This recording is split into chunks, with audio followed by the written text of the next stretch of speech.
Oi, oi! Tudo bem? Passando por aqui à noite? E aí? Tô passando por aqui hoje pra, pra aproveitar, né, o momento que, que eu tive aqui agora pra conversar com vocês, já que eu tenho visto que o Instagram ele tá com uma dificuldade de postar, que eu tô com dificuldade de postar, né, os vídeos grandes. Parece que agora ele limitou a vídeos somente de 15 minutos.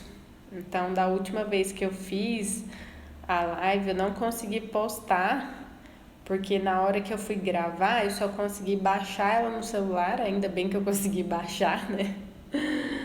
E aí depois deu erro, então quis salvar. Então, por isso que eu dividi ela em duas partes, né? Fiz meio que um resumo assim, coloquei as partes mais importantes. E vamos tentar falar um pouquinho hoje sobre exercício físico, sobre movimento, sobre linguagem corporal, certo?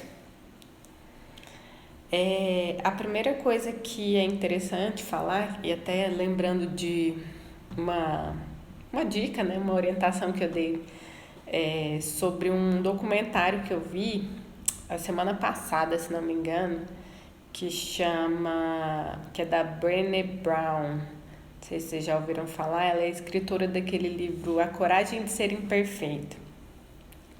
E aí, no livro, ela fala, tem uma frase que ela fala assim, a coragem, como é que é? Deixa eu ver se eu anotei aqui.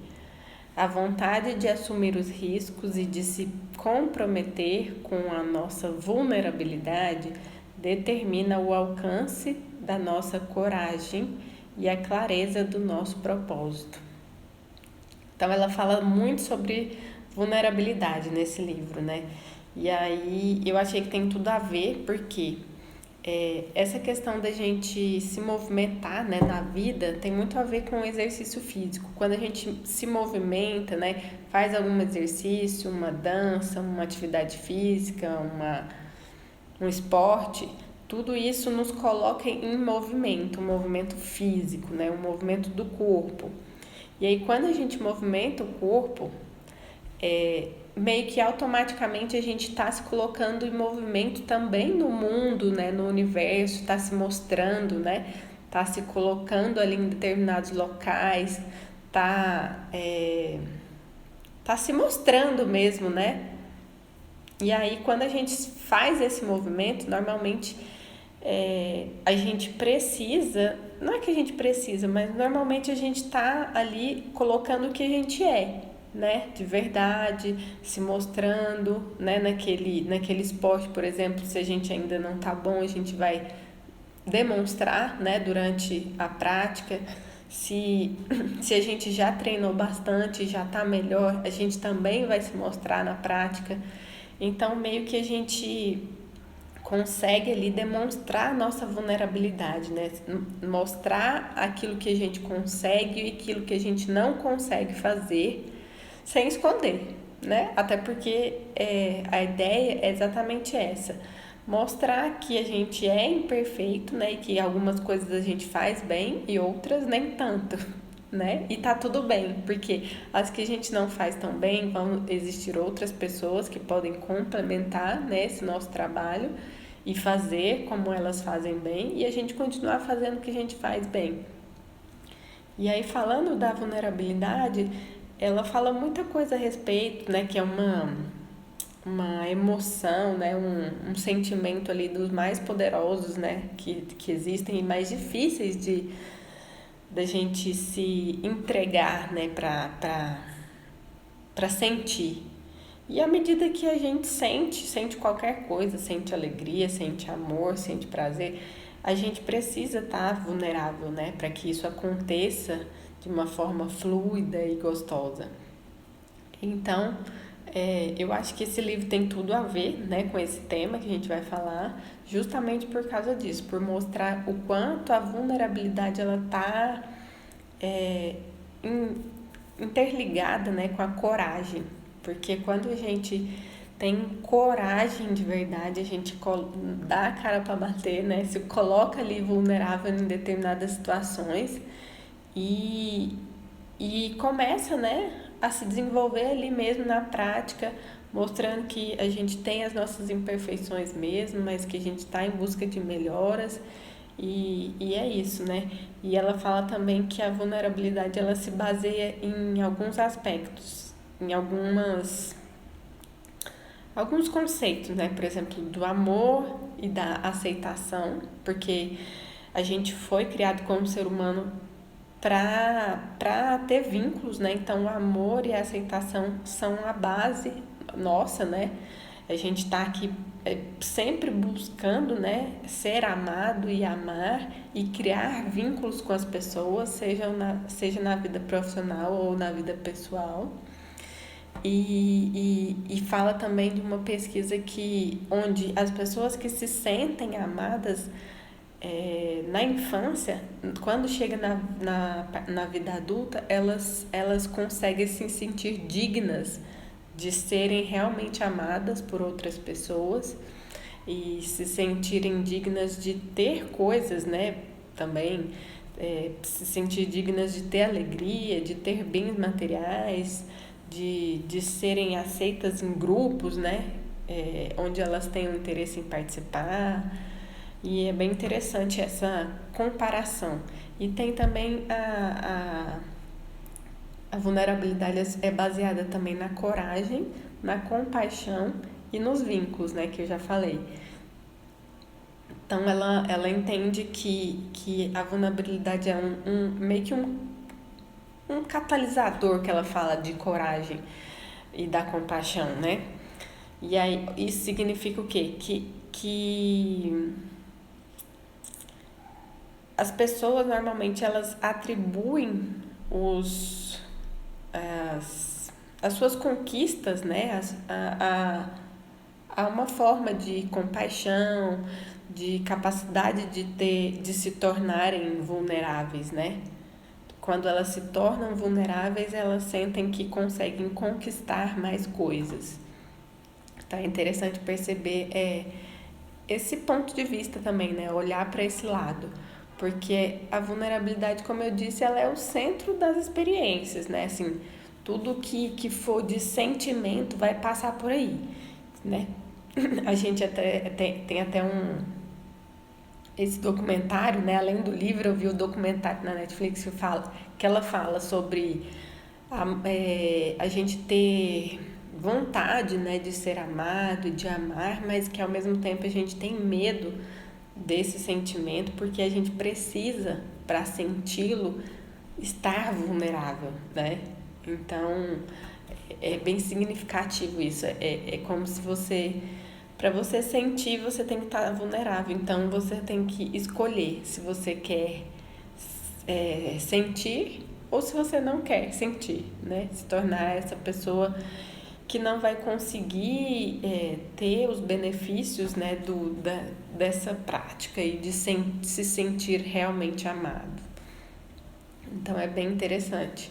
E fala também a respeito da gente meio que catalogar e rotular, né, as pessoas em relação às atitudes, ao caráter, observar muito isso, meio que dá um diagnóstico, né, tipo, sei lá, é como se a gente colocasse mais foco em quem que as pessoas são do que em realmente no que elas estão fazendo, né? Em que escolhas elas estão fazendo, que escolhas elas estão pegando, né? Decidindo para a vida.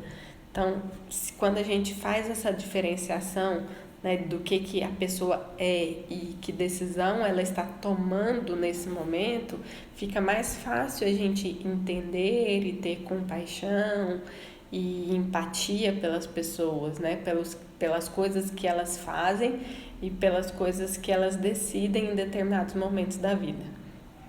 Então é bem legal observar essa questão, né? Trazer esse olhar para o movimento, para para exposição, né? Para a nossa vivência, né? De maneira geral, essa questão da exposição nas redes sociais, que está bem alta hoje, né? Para a gente conseguir mostrar o nosso trabalho, cada um de nós, né? E é bem interessante analisar por esse aspecto, né? Ela fala também de uma cultura que a gente vive muito, que ela chama de cultura de escassez, né? Que é onde a gente normalmente é ensinado a não se sentir, né, o bastante. A gente sempre acha que não tá bom o bastante, que a gente pode melhorar, e é verdade, né? Mas a gente não precisa se diminuir para perceber isso, né? Para continuar se melhorando. Então é legal observar isso também, porque praticamente desde quando a gente acorda a gente já tem essa sensação, né, de que no tempo não é o bastante, de que a gente não dormiu bastante, de que o tempo que a gente tem para se arrumar não é o bastante. Então tudo não é o bastante, que o trabalho que eu faço não é o bastante, o dinheiro que eu recebo não é o bastante. Então, analisar tudo isso, né? Ver, será que eu posso começar a olhar diferente para essas coisas, ser mais grato, observar mais o que eu tenho ao invés do que eu não tenho, mesmo que eu me movimente ali para adquirir mais coisas, né? Como eu já falei. Ela fala também que existe uma fórmula, né, da escassez que se baseia em 3 componentes, que são basicamente a vergonha, a comparação e a desmotivação, né? Vergonha nem se fala, né? Aquele medo da exposição, da humilhação, da depreciação, né? Das pessoas falarem coisas. A comparação que a gente percebe o tempo todo, né? Uma disputa o tempo todo entre as pessoas, e uma desvalorização, né? Da contribuição específica de cada um, com o que aquela pessoa tem de especial para contribuir. A gente sempre quer determinar com o que a pessoa vai contribuir, sendo que ela tem uma coisa que ela contribui muito melhor, que ela faz melhor e que ela nem tem, às vezes, esforço para isso, né? Então, observar isso. E a desmotivação, que é aquele fato das pessoas estarem sempre com medo, né, de correr riscos, de se manter, né, na zona de conforto, de não tentar se arriscar, de não querer compartilhar suas ideias, né, inovadoras por medo da não aceitação, e tudo isso que acontece, né, em relação à desmotivação e o julgamento, né. E é muito interessante esse olhar, né, essa questão, né? Fala também sobre a gente experimentar a vulnerabilidade não como uma escolha, mas como a única escolha, né, que a gente tem para enfrentar mesmo as incertezas, que a gente tem que correr risco, que a gente tem que se expor emocionalmente, de todas as formas, para a gente ter coragem para fazer e para conseguir, para conquistar outras coisas que sejam, né? Observar também essa questão. E a coragem, ela surge exatamente quando a gente decide olhar pra gente, né? Explorar a nossa escuridão, descobrir a nossa luz, né? Digamos assim, olhar para o que a gente tem de bom, do que a gente tem para oferecer, né? E que não importa exatamente o que acontece, né, com a gente. Na verdade, o que importa realmente é o que a gente faz com aquilo que acontece com a gente, né? É igual quem diz essa frase é o Paulo Vieira, né? Então, se perceber como é que a gente está reagindo, né, em relação ao que acontece, às situações, aos desafios e que a gente precisa enfrentar no dia a dia, né? Interessante olhar para esse lado também. E perceber que se a gente não se meio que se reconciliar, né, com essa questão da vergonha, com os nossos conflitos internos, né, com os nossos recomeços, com acreditar que a gente começa, né, na verdade, a acreditar que existe algo errado com a gente, né, que a gente realmente é mal e que não sabe fazer determinadas coisas e que é meio que defeituoso. E aí a gente começa a agir com base nisso, né? Acreditando nisso, nessas crenças e começa a incorporar isso dentro da gente e, e meio que se conectar, né, com a vida dessa forma, né? De uma forma meio que negativa, né? Se colocando como uma pessoa inferior, né? E não como uma pessoa que tem coisas a contribuir que outras pessoas não têm, né? Aprender a lidar com isso. Então a gente precisa se colocar vulnerável, né? Pra gente ter essa coragem, essa ousadia, né? De viver. A gente pode falar também do movimento do corpo, né, em relação à autovalorização. Existem muitas pesquisas em relação à postura corporal, né, a linguagem corporal que a gente demonstra, ter muito passar uma comunicação muito diferente do que aquela que às vezes a gente tem intenção, né? Então, observar a postura que a gente tem a ver também com o que a gente quer comunicar, né? Então, nas pesquisas falam que a postura mais aberta, com o corpo mais aberto, com os ombros mais abertos, o tronco, né, de maneira geral, mais exposto, né, a cabeça mais elevada, né, as pernas até entreabertas se você estiver parado, né, principalmente, os braços mais longe do corpo, né, ou para cima, ou na cintura, né, mais aberto. Tudo isso comunica mais poder, né, mais autoconfiança. É óbvio que você não vai andar o tempo todo com a mão na cintura, assim, mas quanto mais postura você tem, né, mais você se mostra, mais o seu corpo está aberto, né, mais significa que você está autoconfiante, né, mais a pessoa lá fora entende a sua autoconfiança, a sua autoestima elevada, né, a sua autovalorização. E é importante a gente mostrar isso, né, em determinados locais e pra gente mesmo se melhorar, né, pra gente começar a confiar na gente, pra nossa autoestima melhorar, é importante a gente perceber isso. Como é que eu tô me portando? Como eu fico a grande parte do meu dia? Eu fico mais assim, eu fico deitadinha. Tudo isso tem influência, né, na nossa bioquímica interna, né? Porque o corpo, ele começa a produzir hormônios de acordo com o que ele vê que o corpo está precisando, né? Então, se você tá ali quietinha, não sei o que, ele vai produzir hormônios que te deixam ainda mais quieta, porque ele entende que é o momento de você descansar, relaxar. E se você, então, quer movimento, né, que é o que a gente está falando aqui, ação, você precisa mostrar para ele que você está em movimento, que você está agindo, porque aí a partir do seu movimento ele vai produzir hormônios que te deixam mais excitada, né, mais estimulada, para você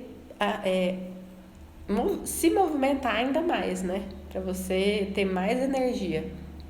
Então analisar isso, né, se você tem a tendência, né, de ficar muito no celular assim, analisar se pode ser feito algo diferente para você ficar assim, se você trabalha no computador, em vez de ficar assim, ficar mais assim, colocar ele mais alto. Pequenas coisas, porque são as pequenas coisas que fazem mais diferença, né? Igual eu já falei para você várias vezes, que são os micro hábitos, né? Os pequenos hábitos, as pequenas atitudes, as pequenas decisões são todos os pequenos é que fazem os grandes, porque a gente não toma uma grande decisão do nada, a gente vem devagarinho tomando várias pequenas decisões, né? Até um dia que a gente precisa realmente tomar uma decisão definitiva. Então, analisar tudo isso, né? Para perceber o que é realmente que a gente quer, se a gente está andando em direção àquilo que a gente deseja, né? E perceber o que a gente pode fazer em relação ao nosso corpo para isso ficar ainda mais nítido, né? Mais visível. Então, observar essa questão, né? E, óbvio, fazer exercício físico ajuda muito. O exercício físico, além de estimular o corpo, né? Deixar o nosso corpo mais forte para os desafios, tanto físicos mesmo, né? Sei lá, te deixar preparado para suportar ficar muito tempo em pé, caminhar e tal. E também esse exercício, ele te prepara para os desafios até administrativos, vamos colocar assim, né? Pessoais, profissionais, porque você está preparando o seu corpo para receber uma carga, né, de hormônios ali do estresse no momento que for necessário, né? Porque você está com o corpo já preparado para isso. Então é interessante observar essa questão.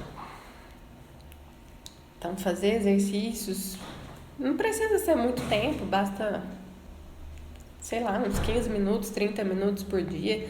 Se der para fazer de manhã, ótimo. Se não der, ao longo do dia, porque de manhã você já acorda, né, no pique, fazendo várias coisas, tipo assim, você já acorda animada, né, quando você faz logo pela manhã. Mas se não der, tudo bem, faz durante o dia, faz em outro momento. Que seja mais, você tenha mais tempo, né, consiga se preparar melhor.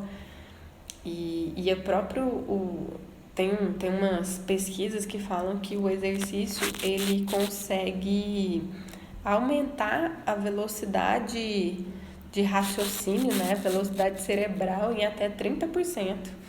Então, assim, tem tudo a ver, né, a gente preparar o corpo, descarga de adrenalina, de todos os hormônios ali em relação ao bem-estar, né? Ajudar nesse sentido, trabalham muito a nossa questão de equilíbrio emocional, trabalham a nossa sensação de força, né? De autoconfiança, né? Porque você está se sentindo bem ali fazendo aquilo. Então, observar tudo isso, né? Porque tudo que a gente faz com o nosso corpo é o que a gente está fazendo com a gente também, né? É o que a gente está preparando a gente para fazer no futuro, é o que a gente está fazendo com a nossa mente. Então, se você faz exercícios de resistência, você está fazendo, trabalhando a sua mente para ser mais resistente. Se você faz exercício de força, para ganhar força, você está trabalhando a sua mente para ganhar força, né? Para ter força para suportar alguma coisa, para agir de alguma forma, né? Então, tudo tem essas nuances, né? Essas coisas meio que interligadas. Tudo tudo que a gente faz no corpo, né? A gente leva para outros aspectos nossos também, da mente, do espiritual, de tudo. E existe uma frase, né? Que é muito conhecida, que é: no universo, movimento gera movimento. Então, se a gente está em movimento, se a gente precisa de algo, a gente consegue encontrar no decorrer do caminho, se movimentando, encontrando pessoas, indo a lugares. É assim que a gente consegue adquirir, né, conquistar aquilo que a gente quer. Então, eu espero que vocês aproveitem esse conteúdo, né? Eu tenho que falar dos olhos também que eu uso e que eu considero ser úteis, né, para isso, para esse movimentar. Tem aquele que eu acho que eu já falei, que é o Motivate, né? Que eu não sei se eu vou achar ele aqui agora, mas que, né, tem tudo a ver, motivação, né? Ele é para isso, para ação. O peppermint, que é aquele hortelã-pimenta, ele é muito assim, ele é bem mentolado, assim, é como se fosse uma menta, mas ele é um pouquinho diferente porque ele é até ardido, não é à toa que chama hortelã-pimenta, né? Então ele é bem forte, então ele dá esse ânimo que é bem interessante. Hoje até falei sobre o Smart Incess, que ele também tem esse lado mentolado aí, que até para acelerar o metabolismo, e ele ajuda muito no controle do apetite, do consumo exagerado de doces, essas coisas, que é bem legal também para quem às vezes está fazendo dieta ou quer mesmo controlar, né, a alimentação. Deixa eu ver o que mais. Os cítricos sempre são ótimos, né? Porque a alegria sempre faz a gente fazer as coisas com mais leveza e com mais fluidez, né? Limão, laranja, bergamota. Bergamota é muito bom porque além de trabalhar ali a parte emocional, né? Ela traz esse lado cítrico e revigorante. Deixa eu ver aqui mais, tem mais algum. O Deep Blue, né? Porque ele é para meio que como se fosse contratura, né? Para pancadas, para dor muscular. Então, querendo ou não, ele é interessante ser usado, né? Nesses momentos, porque principalmente quando a gente começa, né? A gente tem essa dor muscular. Eu já tive, de vez em quando eu tenho. Hoje, inclusive, eu até passei ele porque eu meio que distendi um músculo aqui da coxa. E aí eu passei ele. Ele é meio que até tem uma pomada dele também, que chama Deep Blue Rub, que também é como se fosse um gelol natural, né, que eles falam, que também é legal, né, interessante ter, pra gente se cuidar melhor, né, com menos toxicidade, menos químicas sintéticas, né. O que mais que a gente pode usar aí nesse contexto? Praticantes de yoga, por exemplo, podem usar o frankincense, que ele é muito bom para concentração, né? Até para conexão, meditação, conexão espiritual, é bem interessante. Para foco, por exemplo, tem também o alecrim, né? O rosemary, que pode ser usado, eu uso muito para leitura, né? Também para estudo. O próprio limão também ele ajuda, né, no foco, mas ele também é detox, né, se alguém precisar. Deixa eu ver. Basicamente são esses, assim, né, porque também não adianta falar todos, porque a gente vai experimentando, né, gradativamente à medida que a gente se identifica, né.